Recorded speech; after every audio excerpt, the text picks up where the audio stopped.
반갑습니다. 나무아카데미입니다. 이번 영상에서는 고2 독서 신사고 1-2단원 중에 첫 번째 글인 시장과 우물에 대해서 공부해 보도록 하겠습니다. 1-2단원에 세 가지 글이 실려 있지요. 오늘 배울 시장과 우물, 그 다음에 윤리적 소비, 그 다음 세 번째 명품 집착, 우울한 한국인의 초상이라는 글. 이렇게 세 가지를 배우게 될 텐데 이 세 가지가 무슨 제목 안에 실려 있습니까? 주제 통합적 읽기 안에 실려 있지요. 주제 통합적 읽기는 바로 여기서 배우게 될 텐데 미리 언급을 해야 되니까 하나의 화제나 주제, 쟁점에 대해 다양한 관점이나 형식으로 쓰인 글들, 이것을 읽고 비판적, 통합적 사고를 하는 그런 읽기 방법인데요. 이제 이런 읽기 방법을 한번 연습해 보세요 라는 의미로 세 가지 글을 제시한 거예요. 그런데 여기서 하나의 화제나 주제, 쟁점이라고 나와 있지요. 그럼 우리가 1-2단원의 이 세 가지 글에서 다루어야 할 중요한 하나의 화제는 바로 소비입니다. 주요 화제가 소비라는 것을 이해하시고 그 중에 시장과 우물은 소비에 대해서 어떻게 생각하고 있는지 그것을 확인하는 것이 이번 영상, 이번 단원의 목표입니다. 자, 그럼 이 단원에서는 어떤 유형이 많이 출제가 됐는지 먼저 보고 갈게요.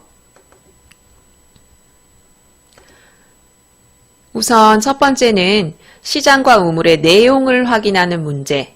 가장 기본인데 그만큼 가장 많이 출제가 됐어요.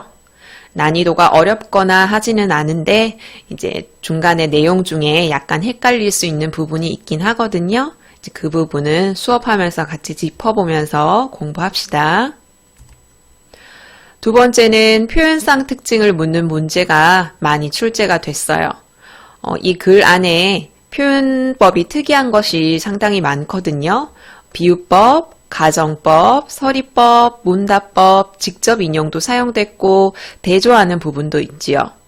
이런 것들을 꼭 집어서 하나를 묻는 것이 아니라 이 글의 특징으로 적절한 것은, 이 글에 대한 설명으로 적절한 것은 이런 문제에서 1, 2, 3, 4, 5번 선지 안에 활용이 되는 부분입니다. 그 다음으로 주제 통합적 읽기에 관한 문제도 빠짐없이 출제되었고 조선시대 경제 상황이 드러나는 다른 글, 허생전이나 열하일기와 같은 그런 내용을 언급을 하면서 이 글과 비교하는 문제도 출제되었습니다. 그러면 1-2단원 공부 본격적으로 시작할 텐데 시장과 우물을 바로 들어가기 전에 알고 가기 부분이 있지요. 거기서 여러분이 앞으로 이 영상과 다음 두 영상에서 다룰 주제 통합적 읽기에 관해서 일단 공부를 하고 가셔야 되거든요. 그 부분 한번 보도록 합시다. 첫 번째 주제 통합적 읽기가 무엇인가 개념 먼저 보도록 할게요. 일단 주제 통합적 읽기는 어떤 것을 읽느냐면요. 하나의 화제나 주제, 쟁점에 대해 다양한 관점과 형식으로 쓰인 글들을 읽어요. 이게 주제 통합적 읽기를 할 때 읽는 대상입니다. 화제나 주제, 쟁점은 하나인데 그것에 관해 다양한 관점과 형식으로 쓰인 글들을 읽어요. 어떻게? 비판적, 통합적으로 읽으면서 무엇을 하려고 하느냐면 새로운 주제를 도출하거나 의미를 재구성하는 것을 목적으로 합니다. 다시 한번 하나의 화제나 주제, 쟁점에 대한 다양한 관점과 형식으로 쓰인 글들을 비판적, 통합적으로 읽으면서 새로운 주제를 도출하거나 의미를 재구성해 나가는 읽기. 그것이 바로 이번 단원의 핵심이 되는 주제 통합적 읽기의 개념입니다. 주제 통합적 읽기는 즉이라고 이야기하고 있죠. 즉이란 말은 앞에 있는 말을 부연 설명하는 부분이니까 이 부분은 넘어가도록 할게요. 그럼 왜 주제 통합적 읽기를 해야 하냐? 주제 통합적 읽기의 필요성에 대해서 한번 살펴볼게요. 첫째, 해당 주제에 대해 인문예술, 사회문화, 과학기술 등 다양한 분야에 걸친 글들을 읽음으로써 다양한 분야의 글들을 읽는다고 아까 언급했죠. 주제를 심층적으로 이해할 수 있다. 이게 첫 번째고요. 두 번째, 세계를 폭넓은 안목으로 볼 수 있게 된다. 이게 두 번째예요. 이런 말들이 선지에 다 활용이 되는 거거든요.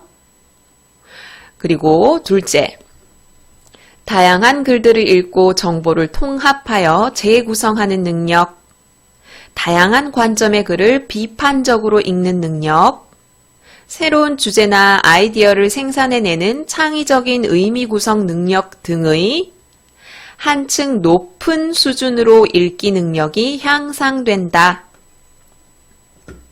셋째, 독서 경험이 특정 분야로 편중되지 않게 되어 균형 잡힌 시각을 가진 지식인으로 성장할 수 있다.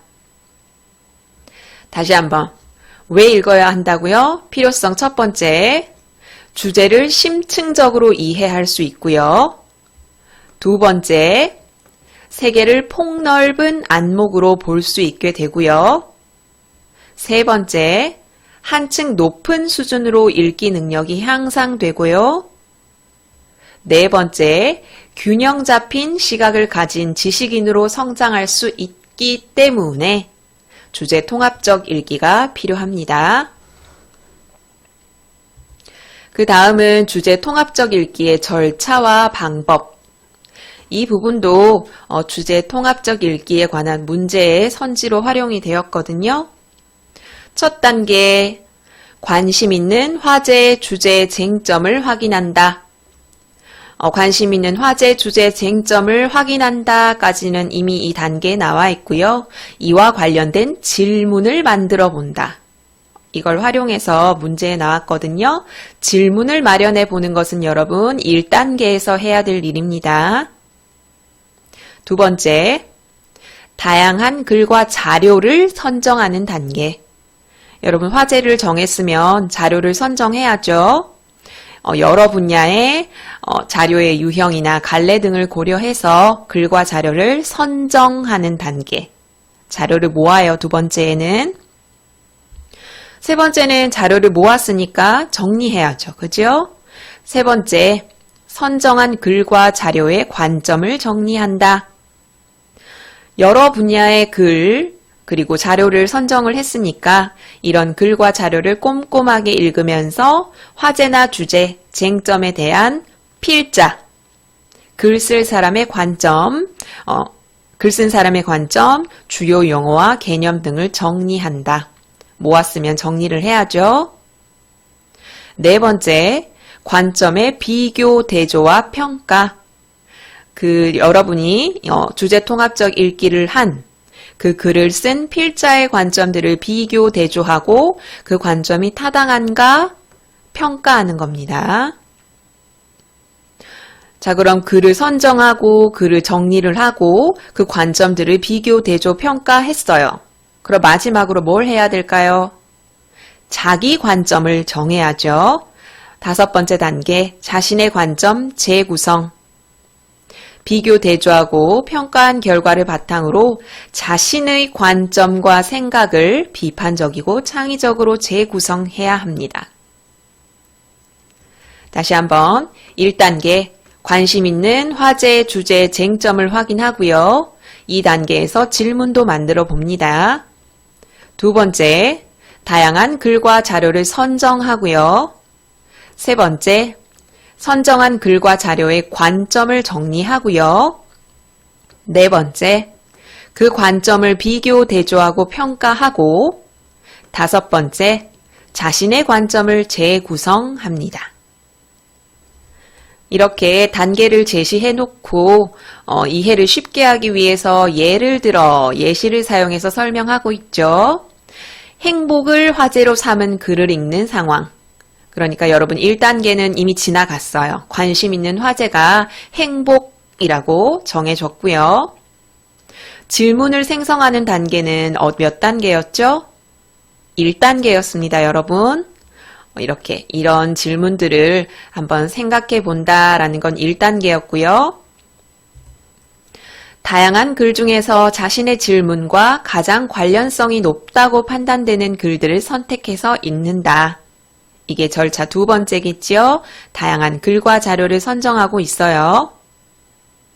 그리고 3번째, 각 학문 분야에서 행복을 어떻게 정의하는지, 행복의 기준을 어떻게 설정하고 있는지를 중심으로 글을 선택해 읽어나갈 것이다. 절차 3번째에 해당하고요. 그리고 여러 글의 관점을 비교, 대조하고 읽으며 각 글의 내용이 타당한지를 평가한다. 절차 4번째 되겠네요.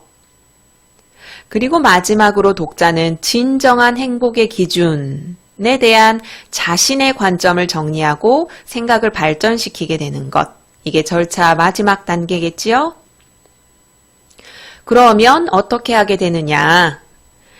행복에 관해서 다각적이고도 심도 깊은 이해에 도달할 수 있게 되며 나아가서는 나름의 행복론을 정립하는 경험을 맛볼 수 있다. 즉, 주제 통합적 독서를 하게 되면 깊이 있는 이해를 할 수 있고 자신의 관점을 정리할 수 있다. 라고 이야기할 수 있겠죠.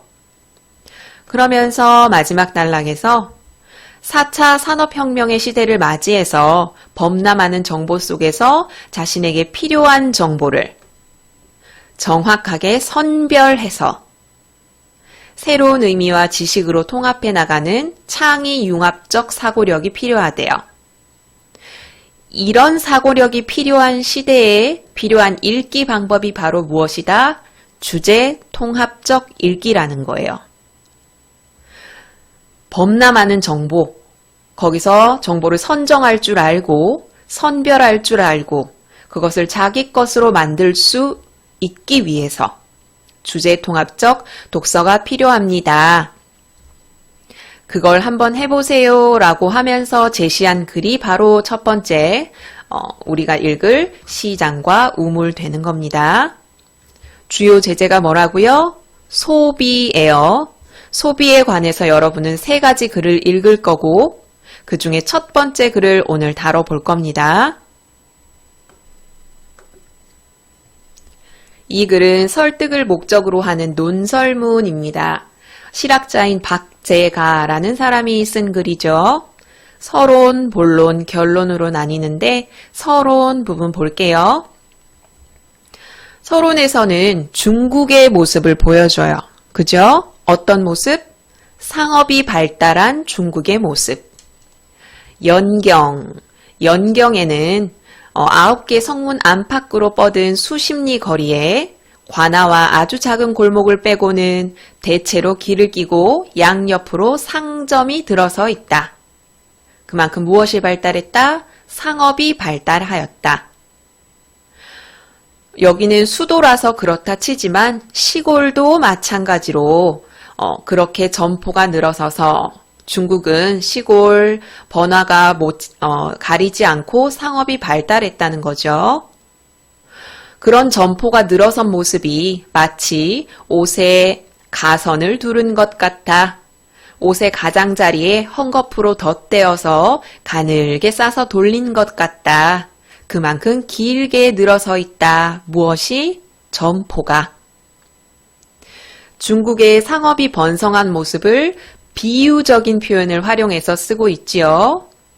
아까 자주 출제되는 유형 2번째 기억나시죠? 표현상의 특징 자주 묻습니다. 여기 비유법. 상점은 제각기 점포 이름과 파는 물건의 이름을 가로 세로로 간판을 세워 걸어두었으므로 금빛 글자가 휘황찬란하게 빛난다. 간판 글자도 금빛으로 빛나고요. 큰 길에는 따로 판잣집을 더 설치하여 붉게 칠해 놓았고 골목 입구나 문 앞에는 제각기 아름답게 조각한 돌이나 나무로 만든 기둥을 세워 놓았다. 화려한 중국 상점의 모습을 묘사하고 있어요. 표현법. 점포 안에는 늘 사람들이 빽빽하게 들어차서 마치 연극을 관람하는 인파와 같다. 진짜로 연극을 관람하는 것이 아니라 상점 안에 늘 사람들이 차 있는 모습을 연극을 관람하는 인파에 비유하고 있어요. 표현법. 또 동학묘나 융복사 등지에는 특별한 날을 정해 시장을 여는데 진귀한 보물도 있고 괴상한 물건들도 많다. 여기까지 서론이고요. 중국의 발달한 상업의 모습을 이야기하고 있습니다. 조선은 그렇지 않다라는 걸 이야기하기 위해서 먼저 이야기한 거겠죠. 본론 들어가 볼까요? 우리나라 사람들은 번화한 중국 시장을 처음 보고서 대단하다라고 하는 것이 아니라 오로지 말단의 이익만을 숭상한다 라고 말한다. 자, 지금 큰 따옴표를 사용해서 직접 인용했습니다. 표현법 체크하시고 그럼 내용으로 들어갈게요. 말단은 단어 뜻에 자주 출제가 됐거든요. 여기 초록색 부분 보이시지요? 이런 건 출제 경향을 설명한 부분인데 단어 뜻을 묻는 문제에 말단, 밑에 나오는 물산, 공장, 도공, 강토가 필수로 출제가 됐어요. 단어 뜻 기억하셔야 됩니다. 다시 원래대로 돌아와서 오로지 말단, 끄트머리의 이익만을 숭상한다. 이 말단이란 무엇입니까? 상업을 의미하는 말이겠죠. 중국은 상업에서 이익을 내는 걸 숭상하네. 보기 싫어. 라고 이야기하는 거예요. 여기서는 상업을 천하게 여기는 조선의 사회적 풍토를 알 수 있죠. 이것은 하나만 알고 둘은 모르는 말이다. 무릇 상인은 사농공상, 네 부류 백성의 하나이지만 그 중에 여기 상에 해당하죠. 그 하나가, 그 상인이 나머지 세 부류 백성들을 소통시키므로 열의 세세 비중을 차지하지 않으면 안 된다. 상인은 선비나 농부나 이 공인이 서로 만드는 것 혹은 서로 필요한 것을 유통시키는 역할을 하죠. 그러니까 상인은 천한 것, 말단이 아니라 10분의 3의 비중을 차지할 정도로 중요하다. 상업을 중시하는 필자의 관점이 드러난 부분입니다, 여러분. 상업을 말단이라고 말하지만 절대 말단이 아니다 라는 거예요. 그 다음 부분은 문제 유형 중에 여기 색깔 부분이 있죠. 이 색깔 부분을 A, B, C, D, E 처리를 하고 유사한 것끼리 묶는 문제가 출제가 됐어요. 우리는 내용 먼저 볼게요. 지금 쌀밥을 먹고 비단 옷을 입고 있다면 비단 옷은 헷갈릴 수 있어요. 쌀밥과 비단 옷은 우리 실생활과 관련된 물품이에요. 그러니까 쓸모 있는 중요한 물품이겠죠. 지금 쌀밥을 먹고 비단 옷을 입고 있어요. 그럼 그 나머지는 모조리 쓸모없는 물건으로 간주할 수 있다. 실생활에 딱히 필요가 없으니까요.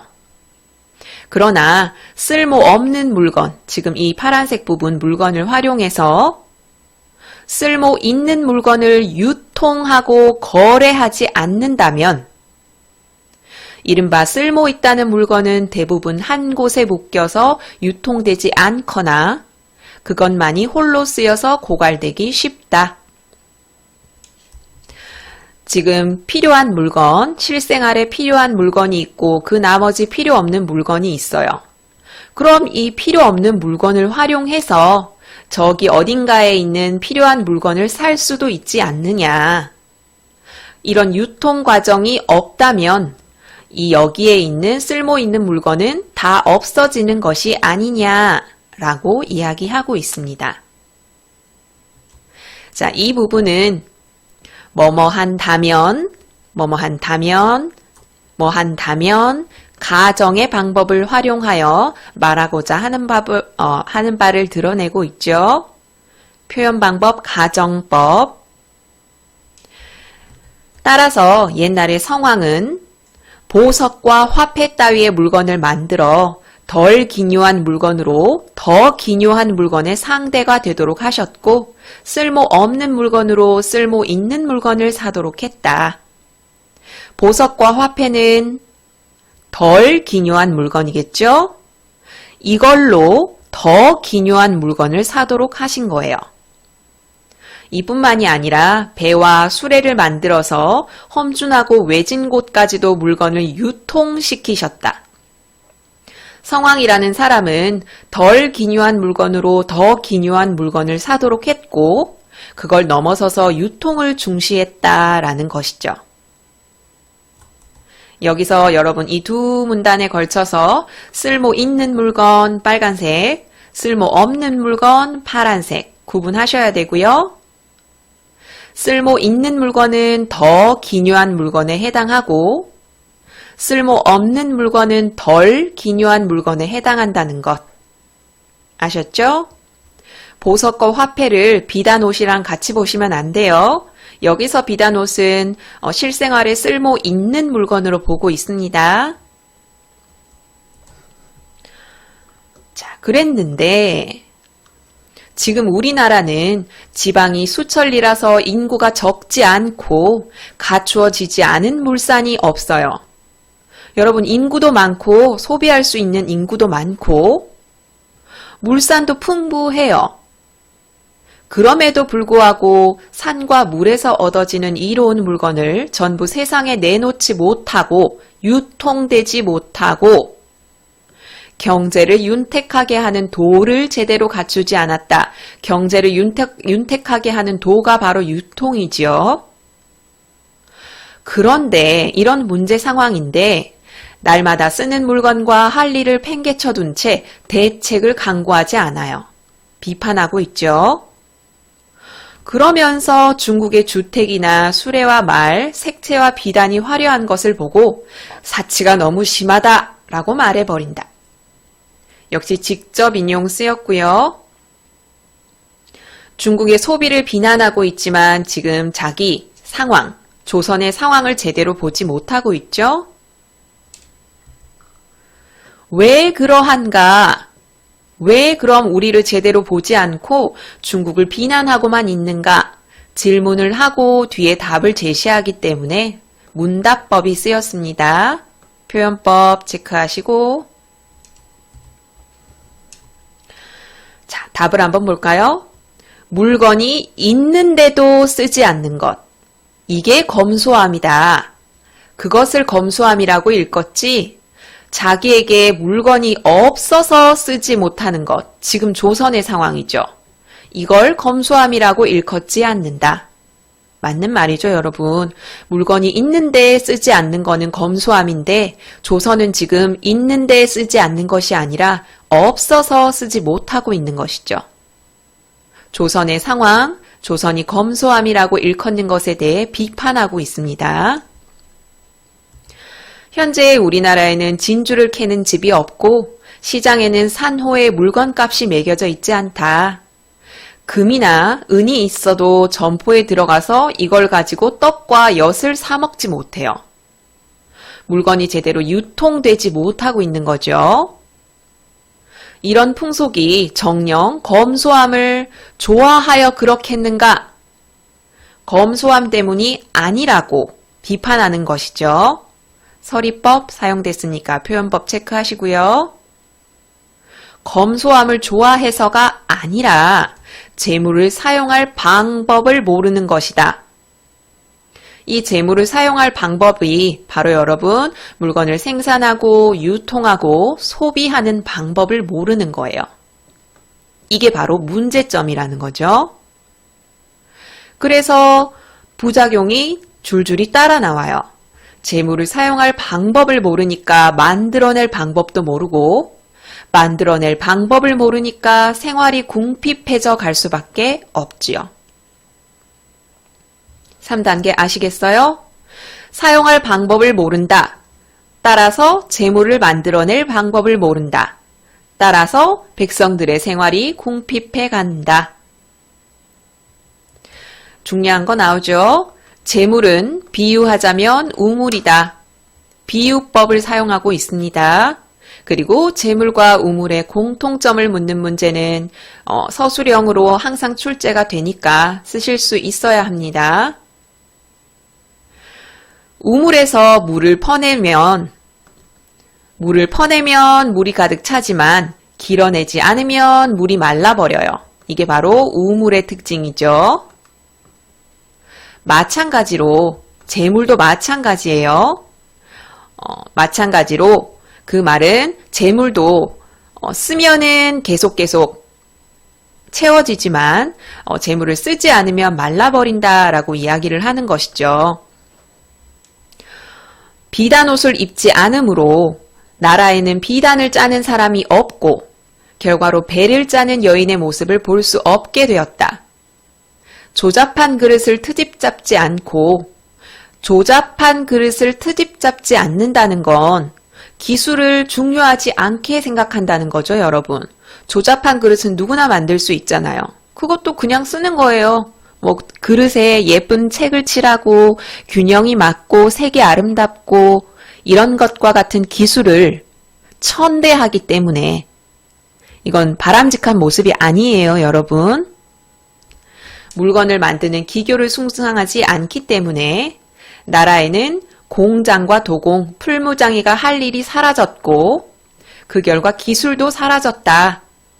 농업도 황폐해져서 농사 짓는 방법이 형편없고 상업을 박대하기 때문에 상업 자체가 실종되었다.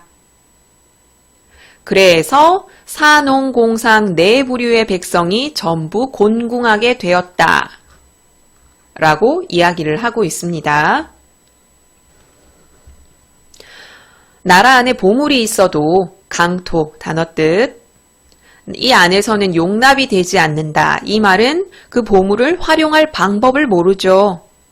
그래서 다른 나라로 흘러간다. 중요한 재화가 다른 나라로 가버리고요. 그래서 우리는 더욱 가난해지니까 이렇게 될 수밖에 없다. 다시 중요한 걸로. 이 말은 지금 점점 말라가고 있다는 것이죠. 재물은 우물과 같다. 재물은 우물과 같아서 어떻게 된다고요? 이걸 쓰지 않으면 생산해내는 사람이 없어지니까 경제가 말라버린다. 즉 공통점을 이야기하면 우물이나 재물이나 모두 쓰지 않으면 말라버리고 쓰면 쓸수록 늘어난다. 이게 공통점이라고 할 수 있겠죠. 그럼 마무리할까요? 결론. 지금 우리나라 종로 내거리는 점포의 거리가 1, 2가 되지 않는다. 중국의 시골은 몇 리에 걸쳐 있다. 또 그 중국 시골 마을에서 운송되는 물건의 번성함과 품목의 다양함이 온 나라의 물건으로도 미치지 못한다. 조선 물자 전부 모아도 중국의 시골 마을의 점포만 하지 않다. 그 점포 한 개가 우리나라보다 부유한 건 아니에요. 우리나라는 뭐가 안 된다고요? 유통이 안 될 뿐이다. 라고 이야기하고 있습니다. 이 시장과 우물은 소비에 관해서 경제적으로 봤고요. 거시적으로, 국가적으로 이런 관점에서 본 글 되겠습니다. 우리 문제 같이 볼까요? 자, 4번 보시겠어요? 내용 확인 문제가 가장 많이 출제된다고 말씀드렸죠. 윗글을 이해한 내용으로 적절하지 않은 것은? 여러분 정지 버튼 누르시고 적절하지 않은 거 한번 찾아보세요. 자, 같이 볼까요? 1번부터 중국의 상점들은 외관을 화려하게 꾸며 놓았다. 맞나요? 그렇죠. 글 앞부분에 묘사의 방법을 사용해서 간판이 어떤지, 붉은색으로 칠한 모습, 그리고 조각들, 기둥들에 대해서 설명을 하고 있어요. 화려하게 꾸며 놓았다. 역시 맞는 선지고요. 2번. 중국은 수도뿐만 아니라 시골 마을에도 점포가 몇 리에 걸쳐 있을 정도로 상업이 발달했다. 이건 글의 마지막에 언급되어 있었죠. 맞는 선지. 3번. 옛날 성왕은 쌀밥과 비단옷 등의 덜 기묘한 물건으로 보석과 화폐 등의 더 기묘한 물건의 상대가 되도록 하셨다. 이거 넉넉히 보면 맞는 선지라고 착각할 수 있습니다. 이건 틀린 선지죠. 3번이 정답이에요. 왜죠? 쌀밥과 비단옷은 실생활과 관련되어 있기 때문에 덜 기묘한 물건이 아니라 기묘한 물건이 되겠죠. 보석과 화폐가 더 기묘한 물건이 아니라 덜 기묘한 물건인 거예요. 덜 기묘한 물건으로 더 기묘한 물건의 상대가 되도록 하셨다라는 말은 맞지만 이 예로 든 이 소재들이 틀렸다는 거죠. 나머지 선지 볼까요? 4번. 지금 우리나라는 지방의 인구가 적지 않고 물산도 풍부하지만 물건의 유통이 제대로 이루어지지 않아 경제 구조가 취약하다. 그렇죠. 인구 많고 물산도 풍부한데 유통이 제대로 이루어지지 않고 있음을 안타까워했죠. 5번. 우리나라는 사회적으로 상업을 박대하는 인식이 팽배해서 중국의 산업이 발달한 것을 부정적으로 바라본다. 그렇죠. 우리는 상업을 말단이라고 이야기하고 있죠. 그래서 중국은 너무 사치한다 라고 이야기하고 있었습니다. 4번의 정답은 5번.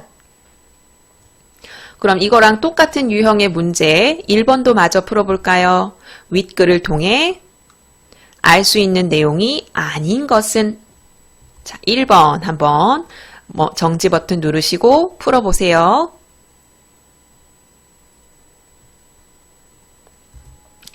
자, 그럼 같이 볼까요? 1번. 우리나라는 중국에 비해 상업을 천시하는 사회적 풍토가 있었다. 이거 아까 여기 이 지문과도 상당히 비슷하죠. 이거에 관해서 언급하는 선지가 많아요. 상업을 천시한다. 맞는 선지죠. 2번. 중국의 성왕은 물건의 유통에 매우 힘을 썼다. 우리는 알고 있죠. 수레와 배를 만들어서 유통에도 힘을 쓰고 그것도 부족하지 않은지 늘 돌아보고 했다고 나와 있었어요. 3번. 우리나라는 물건 유통이 제대로 이루어지지 않았고 중국의 소비를 비난했다. 중국이 사치한다고 비난한 거 맞고요. 물건 유통이 제대로 이루어지지 않은 것도 맞지요. 3번도 맞는 선지. 4번. 우리나라는 재물을 사용할 방법을 몰랐으므로 백성들의 생활이 궁핍해졌다. 우리 아까 수업할 때 재물을 사용할 방법을 모른다라는 게 뭐라고 했죠? 제대로 생산하고 소비하고 유통시키는 방법을 모르는 것이 재물을 사용할 방법을 모르는 거였어요. 그래서 산업공상 전체가 다 궁핍해졌다고 이야기를 하고 있죠. 4번도 맞는 선지. 그럼 정답은 5번이겠네요. 왜 틀렸는지 볼까요? 우리나라는 물건을 소비하지 않으므로 온갖 재화들이 곳곳에 넘쳐난다. 각 지방에 물산들이 풍부하다라고 했지만 그게 곳곳에 넘쳐나려면 유통이 있어야 되잖아요. 그죠? 그래서 곳곳에란 말도 틀렸고 물산이 넘쳐나는 게 물건을 소비하지 않아서 이건 유통하지 않았다는 얘기니까 이건 적절하다고 볼 수 있죠. 그런데 이 연결 관계는 틀렸어요. 물건을 소비하지 않아서 곳곳에 넘치는 것이 아니라 그냥 원래 우리 지방에는 물산이 풍부하다. 그런데 그것을 소비하지 못한다. 왜? 유통이 되지 않으니까. 그래서 5번이 틀린 선지 되겠고요. 우리 그럼 표현상 문제 한번 풀어볼까요? 여기 9번 보이세요? 이게 표현상 특징, 서술상 특징인데 이것보다는 이거 9번 풀어볼게요. 윗글에 대한 설명으로 적절한 것은 정지 버튼 누르시고 적절한 선지 한번 찾아보세요. 자, 같이 볼까요? 1번 상업에 대한 필자의 관점이 잘 드러나 있다. 상업을 중시하던 그런 필자의 관점이 잘 드러나는 글이죠. 그래서 1번이 옳은 선지고요. 답이 벌써 나왔네요. 그럼 2, 3, 4, 5번에 어떤 부분이 틀렸는지 체크할게요. 2번, 상업을 중시하던 사회적 풍토를 알 수 있다. 상업을 천시했죠. 3번, 비유를 통해 우리나라 사람들의 관심사를 밝히고 있다. 비유는 쓰였는데요. 어디에 쓰였죠? 앞부분, 상업이 발달한 중국의 모습, 그리고 우리나라 재물이 사용되는 모습을 비유하기 위해서 우물과 재물을 비유했어요. 그런데 우리나라 사람들의 관심사를 밝히기 위해서 비유를 사용한 것이 아니죠. 4번, 서리법을 통해 상업이 발달한 중국의 현실을 강조하고 있다. 서리법이 어디 쓰였냐면요. 우리 풍속이 정령, 검소함을 좋아하여 그렇겠는가? 라는 부분에 서리법이 쓰였어요. 그런데 이것은 조선의 풍속을 비판하기 위해서이지 상업이 발달한 중국의 현실을 강조하기 위해서 서리법을 쓴 것이 아니죠. 5번, 묻고 답하는 형식을 통해 문답법은 있었어요.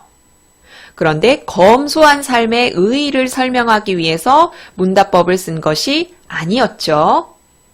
거기서는 이제 재물의 사용 방법, 만들어낼 방법, 그런 걸 알지 못하는 조선의 현실을 비판하기 위해서 문답법을 쓴 거였어요. 다 비유, 서리법, 묻고 답하는 형식은 다 있지만 뒷부분이 틀려서 틀린 선지인 거예요. 문제 유형 보이시죠? 자, 여기까지 1-2단원의 첫 번째 글 시장과 우물 같이 공부해 봤고요. 이 다음 단원까지 소비에 관련된 글을 공부하게 될 거예요. 이 글은 소비에 관해서 거시적으로, 국가적으로, 경제적인 관점에서 본 글이라는 것을 기억하시고요. 아까 출제 유형 베스트 보셨죠? 그 유형에 맞춰서 꼼꼼히 공부하시길 바랄게요. 이 모든 자료는 나무 아카데미 홈페이지에서 이용하실 수 있습니다.